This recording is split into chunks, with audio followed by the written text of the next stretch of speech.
Hi everyone, এখানে দেখুন আমরা চলে এসেছি ভুবনেশ্বরের খণ্ডগিরিতে। এখানে টিকিট কেটে ঢুকতে হয় এবং ভীষণ খাড়াই রাস্তা, যেটা আমাদের খুব অসুবিধা হচ্ছে এবং গরমের মধ্যে বনিকে নিয়ে যাওয়া খুবই কষ্ট হয়েছে আমাদের, এত খাড়াই, তাই জন্য।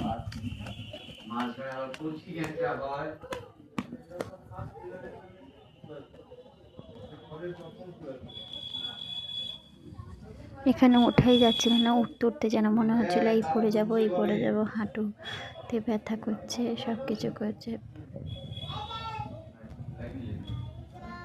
আপনাদের যদি এটা ভালো লেগে থাকে, লাইক, শেয়ার, সাবস্ক্রাইব করবেন।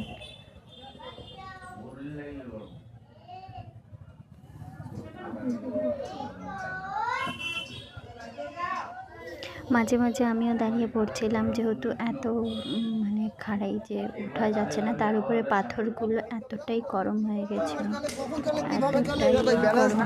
যে মানে রোদের চোটে ওঠাও যাচ্ছে না, খাড়াই আর তাপে সব দিক থেকে সমস্যা হচ্ছে। একটা সিঁড়িও করা রয়েছে, কিন্তু সিঁড়িটাও সেই রকমই করা আছে, মানে উঠতে নামতে খুবই কষ্ট হচ্ছে। নামার সময় এতটা কষ্ট হয়নি যতটা ওঠার সময় কষ্ট হয়েছে। আপনাদের যদি ভালো লেগে থাকে, লাইক, শেয়ার, সাবস্ক্রাইব করবেন প্লিজ প্লিজ প্লিজ, আমার এই চ্যানেলটিকে আগে এগিয়ে নিয়ে যাওয়ার জন্য।